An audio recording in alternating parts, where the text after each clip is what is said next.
Welcome back to the GTN show. Yeah, this week we are discussing the Chipotle Strava Challenge and the Bahrain 13 team announcement, but also we're chatting about burnout. Yeah, are pros racing too young? Should we be doing Ironmans in our 20s?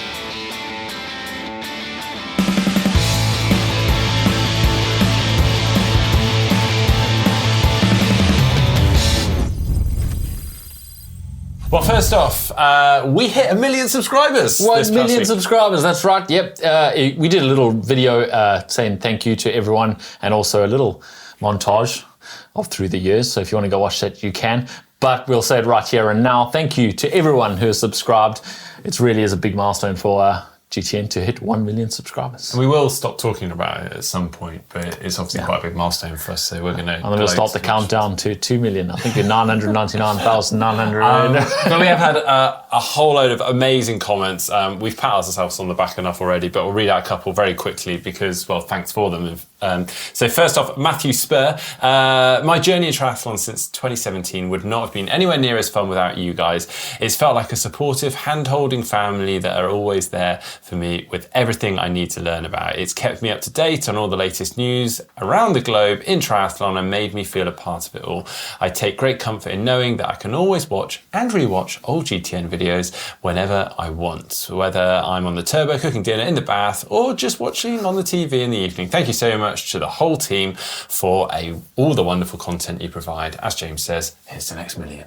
Thank you. We even had someone commenting who isn't a triathlete. No, I know. Yeah, I saw that. I think they said congratulations. I'm not sure how I ended up here, but I love the content. Congratulations. Yeah, JG Duke also said, congratulations on this great achievement. Keep up the tremendous work the whole team is doing. And Tradestone 100 said parabéns, which apparently is congratulations in Portuguese. A small thanks for all your content. Yeah, and we'll keep doing it, guys. So thank you very much for your support. On with the show. Yeah. All right, well, first bit I wanted to discuss this week is Cassandre Beaugrand's 5K this weekend. Pretty snazzy time. She ran a new French record. Yeah, so it's in Monaco, and yeah, absolutely, well, smashed the 5K French record, time of 14:53. We got her splits, actually. She went through the first kilometre in 3:01. Second kilometre also 3:01. The fourth kilometre, she dropped that down. It was then a 3:03, and then she dropped it down to 2:59 for the fourth kilometre. Sub 3 minute K there. Impressive. And the last one was also sub 3 minutes because she came in at 14:53, which is flying. Bodes well for the triathlon season. Yeah, very, very impressive. Also, now I like burritos, but clearly nowhere near as much as Kevin Russ and Jamil Corey. I saw this. This is nuts. Now, a quick catch up. Strava and Chipotle created segments or Strava segments around the world outside, I think it was around 25 Chipotle stores. And they're only around sort of like 200 to 300 meters in distance. And the idea is whoever has, through the course of January, the most runs on that and become a Strava local legend would get a free bowl or burrito every day for the next year. Yeah. So simple, right? Run it 40, 50 times and you'll get the Strava burrito, well, right? you would think that, but actually in Tempe, Arizona, it just went absolutely nuts. It attracted a couple, well, veterans in the ultra running world, Jamil Corey and Kevin Russ, who just absolutely sent it and ran almost 1,000 kilometers each in pursuit of trying to better one another. And it attracted a lot of support and just attention around the world. It was actually Jamil Corey that took it by literally just a few attempts, but a few runs by nearly the end. 1,000 kilometers each. That's absolutely nuts. Yeah, absolutely mad. But yeah. Incredible though. And yeah, it looks like it was quite the celebration. A lot of people came out, and it does actually say on that post that Chipotle did reach out and go, you know what? You can both have the prize. So they did all that and they could have both got it. They could have shared it even if they're on half the distance. Anyway, yeah, very, very impressive. What ultra runners will do if you just give them a little carrot, a little incentive. Anyway, we also noticed this. The new Bahrain 13 team for 2025 has sort of been announced. They decided to try Spy with us, actually. Yeah, they've kind of upped the ante a little bit. I thought On we were having fun yeah. with those, but so they've put out kind of like silhouettes of the athletes and sort of left it to our imagination, I guess, to figure them out. So they've actually done a couple of posts. Maybe by the time the show goes out, they've done more. I don't know.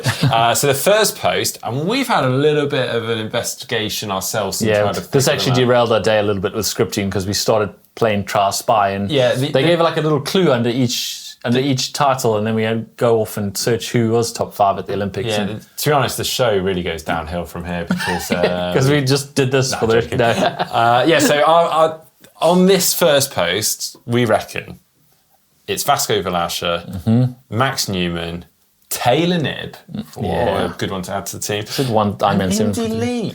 It's an interesting one. It's exciting. I'm pretty confident with those guesses, actually. And then we had the next post, which was, we're guessing Leo Berger first, Martin Van Riel second, who it said took home $235,000 in prize money in the series last year, but didn't. It doesn't really specify which series, and anyway. Yeah, pretty sure it was Martin Van Riel. Lauren Parker, world champion in more than one discipline, and Vincent Louis, former junior world champion. And those ones kind of stumped us because they're actually part of the team already. So yeah, they threw in, they weren't all new names, so they threw in some. But then also we could be completely wrong. Yeah, we might have got. Maybe we're not good at Tri-Spy. I wouldn't be surprised, to be honest. Anyway, moving on. Also, Sam Long has announced his schedule. Obviously, he's a fan favourite in the triathlon world, so always exciting to talk about his. Interestingly, so he has signed up for the T100 series. So he has agreed to doing, he's saying he's going to do T100 Singapore, San Francisco, Vancouver. He's also going to have 70.3 St. George in there. He's then he's got a couple of months then until the Ironman World Championships in Nice, which he said he is fully focused on, which is interesting for T100 when he's just signed a contract with them. Yeah. And then just a couple of weeks later, he's then going to do Ironman Chattanooga to get his qualification for Kona the following year. And then he goes on T100 Vega, 70.3 Worlds. But it's just very interesting in his video how much focus is on the Ironman. Yeah, he literally started by going, I'm all in for the Ironman World Championships. That's the main one this year. But he has also signed a T100 contract. I'm hearing this a little quite often, aren't we? We are. I mean, I guess if you can do them both, why wouldn't you as a pro athlete? But yeah, you do kind of think either Ironman or T100 or both are going to have to put a little bit more pressure, turn the screws a little bit to make sure that they get in full commitment to their series versus the other series, rather than this constant competition. Although competition's always good. Yeah, and then finally, in the ultra running world, we had the Black Canyon Ultra over the weekend, and a few triathletes, notable triathletes getting in the mix there. Eli Hemming, who's actually a previous pro triathlete, but is a very credible ultra runner these days, won OCC in 2024. He placed 4th in the 100k, which looked like it was very competitive. But Eric Lagerstrom and Chris Liefman were racing the 50k. Eric came 2nd, and Chris came 5th. Which is pretty cool, seeing them mixing up in different sports. Triathletes, good job. On to the Tri News, and the 2025 World Triathlon Series gets underway with the traditional WTCS Abu Dhabi curtain raiser. Yeah, the 2024 event was cancelled because of severe weather, which was a surprise. Hopefully we'll have none of that this year. They've also changed the venue this time. Instead of the Yas Marina motor circuit that they've had it in the past, it's actually moved to downtown Abu Dhabi now. Oh, interesting. Well, for the individual race, they'll start with a single loop, 750-metre swim before exiting the water. And they've got a fairly long run through to transition, 130 metres to T1. Then the bike starts with a 600-metre section out onto a looped course, which they'll complete 6 times, 3.5 kilometres-ish. And then hitting the run, they've got a lapped course of 2.62 kilometres. Yep. Now, Cassandre Beaugrand, Beth Potter and Emma Lombardi are not racing this one, but still plenty of women from the top 10 who are racing and will fancy their chances of taking the win. Lisa Tersch of Germany, Jean Leher, Leonie Perrier of France, Kate Waugh from GB will also fancy her chances here. Interestingly, Kate Waugh finished 2nd in the grand final last year, obviously very much a WTCS specialist. However, she's taken a hotshot contract to do the T100 this year, and she's still doing the WTCS races, so can she do both? We don't know. Also on the start line, of course, is the American duo of Gwen Jorgensen and Taylor Spivey, who are ones to watch for sure. Ooh, that'd be exciting. Well, on the men's side, Alex Yee will be absent, but the standout name, and similarly to the women's side, we've got Hayden Wild, who has also decided he's going to step up to middle distance racing. Obviously, he competed in the 70.3 World Champs, took second there. But he is a hotshot also for the T100 series. But is still mixing up some of the shorter distance racing. So it'll be really interesting to see how he fares, how he gets on. It's almost like he's stepping down a distance now instead of stepping up a distance this year. We've also got the likes of Matt Hauser, also world rank number 9, Miguel Hidalgo, who we actually took on in Lanzarote on the Tabiesco hill climb. And I think we can categorically say he is in very good shape. Definitely on the bike, he's in very good shape. Yeah, watch that guy. The racing all kicks off on Saturday. The women's goes off at 2 p.m. local time, the men's 2 hours later at 4 p.m. local time. And then on Sunday, there's also a mixed relay to watch, which goes off at 1:30 p.m. local time. And all those races are on triathlonlive.tv. Very exciting. Also this weekend coming, we've got Challenge Wanaka. Obviously, we've got the pro race happening, but also excitingly, for the first time ever, we will have Race Ranger being used in the age group field. Yeah, James Elvery, the CEO of Race Ranger, said, "We firmly established Race Ranger as part of the furniture in the pro ranks at the top level events around the world over the last 2 years, and now have our sights firmly set on getting to the age group fields over the next 12 to 18 months, starting, of course, with this test event." And I imagine there'll be some teething issues. I believe there will be, and I think they're fully aware of that, and that's the idea behind this. They're actually using it on just a select bunch or an age group within the age group field there at Challenge Wanaka, and I guess just to figure out some of those issues, what they need to refine, how it works, and see where it goes. So we'll be interested to hear, if you are racing Challenge Wanaka and you do get one of those on your bike, how you found the experience of using the Race Ranger. Mark and I were actually out in Lanzarote this past weekend, and we did a little testing with the Race Rangers ourselves for an upcoming video about drafting, but it was the first time both of us had used it, and it does take some getting used to. It does, But it is quite useful too. And moving on now to a bit of a discussion following on from last week's show, actually. You may remember this post from Sam Laidlow, where he's pretty open and honest about where he's at the moment, and actually some struggles he's going through in terms of his training and how little training he's managing to do at the moment. And he basically said that since Kona and the last month has really struggled, having to stop after around 5 minutes into run or even a bike and swim, and can't get to the bottom of it. Yeah, it kicked off a bit of a lively discussion here in the office. So we thought we'd finish the discussion here on air so that you guys can get involved in the comment section down below and get involved in the discussion, because we do think it's something that's worth talking about in the triathlon world at the moment. Yeah, definitely. So a bit of a recap. So Sam Laidlow is just 26 years old. He did his first Ironman in October 2019 when, well, just before his 21st birthday, actually. Went on to play second in Kona at the age of 23 and then won the Ironman World Championships in Nice at the age of 2024. But as we reported last week, he's been quite vocal about his struggles this past month or so in training. And, well, he hasn't used the word burnout, but is that what it is? Well, yeah, I don't know. Let's start by setting the scene, because there's quite a few factors to this discussion that we do need to bring in the world of triathlon. Firstly, there's a lot more money in the world of triathlon recently, especially in the long distance. And that is incentivizing people younger and younger to start specializing and going after that money.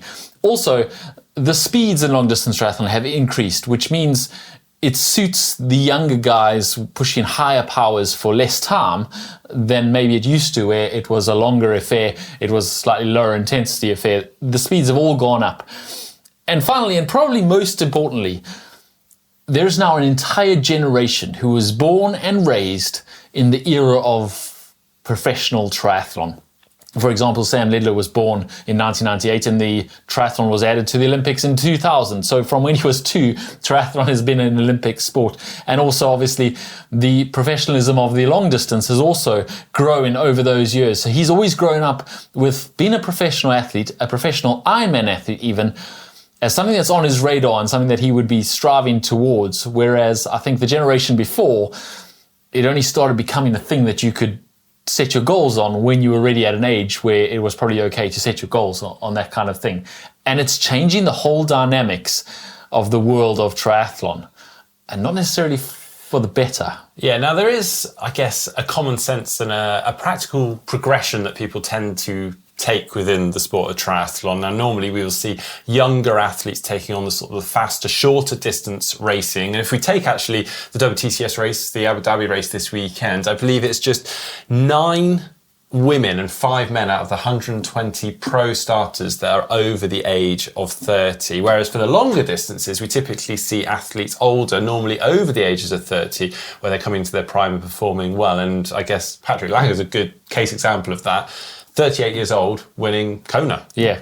I think we should probably pause here and just point out that we are talking about the pro category here. We're talking about the elite level of the sport. We do understand that you can legally, and many people do an Ironman when you're 18. However, we've never seen a world champion or even a top level performer at the young age in their teens in Ironman for good reason. And I wouldn't necessarily recommend anyone, even age groupers, do Ironman at the age of 18 or even 19. However, we do understand that people do that. We're talking about going after world championship titles. We're talking about the 35 hour weeks that the pros put in for Ironman and whether that is a good thing.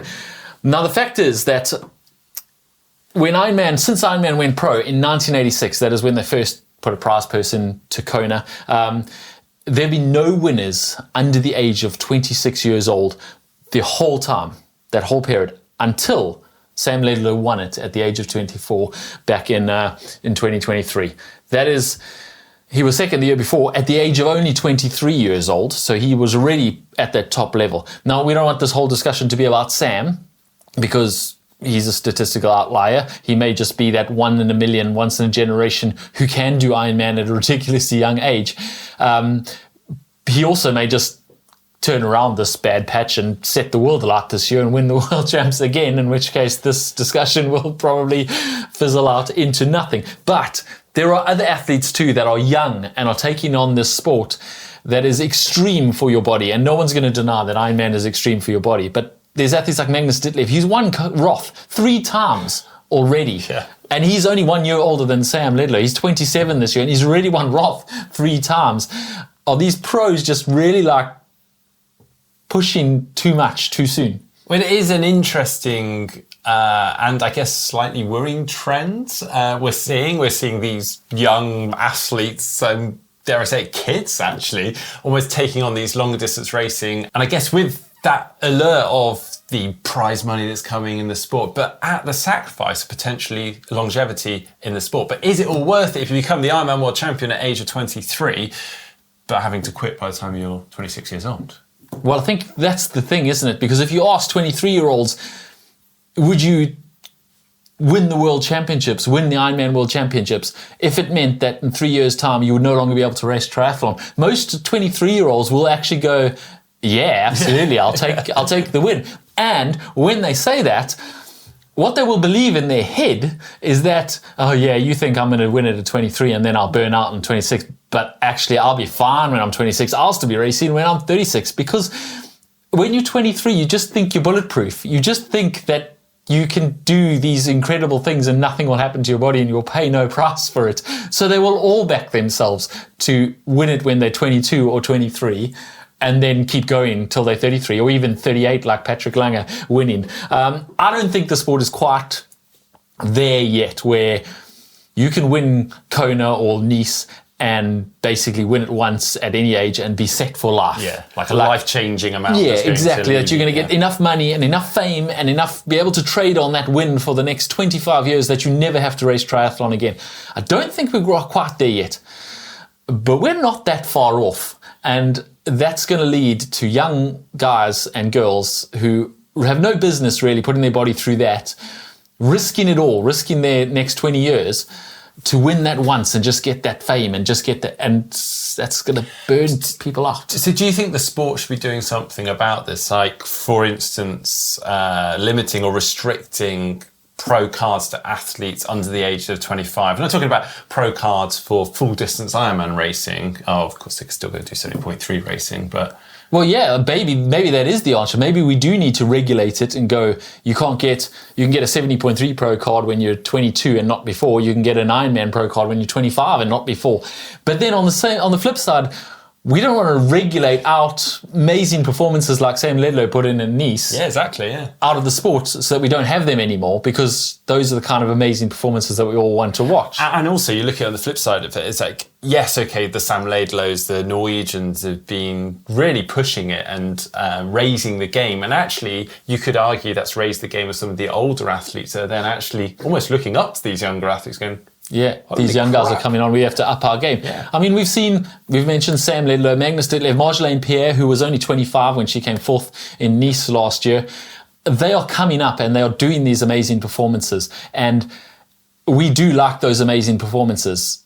But I think as a sport, we need to decide if those amazing performances are worth seeing those amazing athletes burning out and potentially not racing anymore when they're 26, 27, or whether we should just say to them, whoa, once you're racing that young, we'd rather see you race for 10 years once you turn 26. And something we've discussed in the office a little bit is the comparison to other sports. And we could probably do collecting a bit more data on this, but if you take a classic example of gymnastics and the burnout that you often see with the younger athletes, and things are changing there, but it's taking them some time where, these kids in their early teens are being pushed way beyond their limits and are quitting by the time they're 17, 18. And I think triathlon is very much at risk of that because there's so much at stake.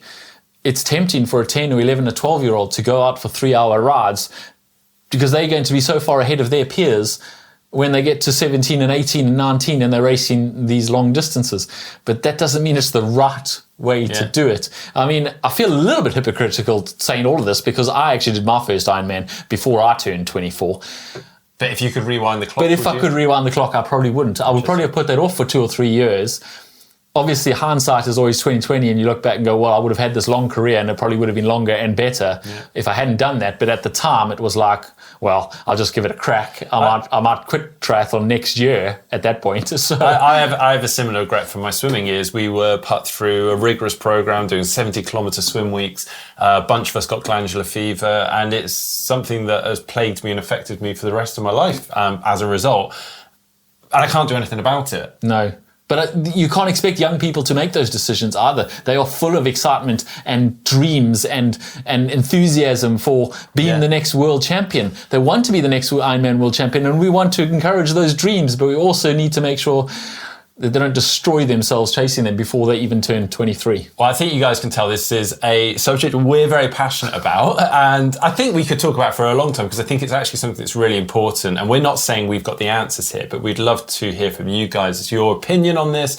I think it's just it's a healthy thing for us to be aware of and to monitor as our sport of triathlon grows, and we're pushing the boundaries further and further. So let us know what you think in the comment section down below. And we do hope that Sam Ledlow bounces back and is on form this year because we want to see him race. And now on with Tri-Spy. Yeah, our version of Tri-Spy, not Bahrain Endurance's. Yeah.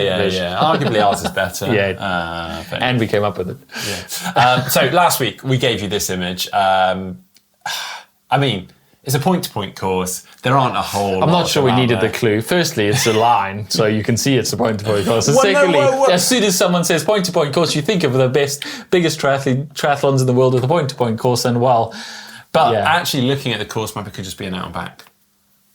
Didn't think of that, did you, James? Outsmarted you there. It could have been, but it wasn't because you told them it was a point-to-point course. So, we had one person, just go Stu, who said Kona. That's not a point-to-point course. It's not. That is an out and back. It's also got a funny little T at the end, so you would have been able to see that, which isn't on this one. So it wasn't. we gave it away, didn't we? Everyone else got it. Everyone else got it. I mean, I'll read out a few, but I mean, this is just a few of the many. Zarok, point-to-point. First thought is Norseman. Yep. Team Saunders, Norseman. GTN, bringing out the icons. Ronnie has to be Norseman. Been in the ballot 4 years in a row now, hoping for a chance to see it live. Oh, good luck, Ronnie. Yeah, Poi Shan also said, I reckon this is Norseman. And JJ Stillberg said, Norseman, I dream of doing that course one day. Absolutely iconic. You know what is cool is how many people know that course so well and are saying, it's my bucket list, yet they've never actually been to it. That's quite cool, isn't it? That is cool. Right, this week's Tri-Spy, and we're going to stick with this course theme because it's quite a lot. Well, we're having a lot of fun with it at the moment. Here is the course. No clues this week. None. Although I think this is an easy one. I think it is easy. I think you made it too easy again. But Yeah, but we're warming you up to it, and it's going to get ridiculous, guys. we're going to overcorrect next week, and you guys, no one's going to have a clue. It's just going to be a squiggly line. Say what? All right. We had a video go out this past weekend, Mark, where we did a hill climb versus some pros from the BMC pro team up Tabiesco in Lanzarote, and it was An iconic hill climb that many people will know of. and a pretty good race too. Although not that I really covered myself in glory trying to get up that hill. And we gave ourselves a handicap, the idea being, could we beat the pros to the top? Yeah. Anyway, didn't. Ironman 140.6, who is normally actually quite supportive of our videos, actually. As I said, may I ask the purpose of this video? Well, Ironman 140.6, for fun. I didn't know we had to have a purpose for every single video, and now I'm worried that we're going to have to change our whole schedule for the next month or two. Why are we doing this ultra marathon? Yeah, a lot of the stuff we do is just because it's fun and we think you guys will enjoy watching it. And this one was much along those lines. Sorry if you didn't enjoy watching it. It's not a dig at the comment, it just made us chuckle because we often do think of these ideas. And yet, I think sometimes we question why we make. I think internally we do quite often ask ourselves, may I ask the purpose of this video? So it was a little bit of echoey to hear it coming from the comment section in our video. Anyway, I hope you did enjoy the video and constructive criticism has been taken on board. Thanks for keeping us honest. Thanks everyone for tuning in. If you do want to watch that video, do go and check it out. But this week coming... Another pointless video. we ran from the north of Lanzarote to the south of Lanzarote. Why did we do it, James? I don't know, Mark. May I ask the purpose of that video? Yeah, I don't know. My legs are still sore.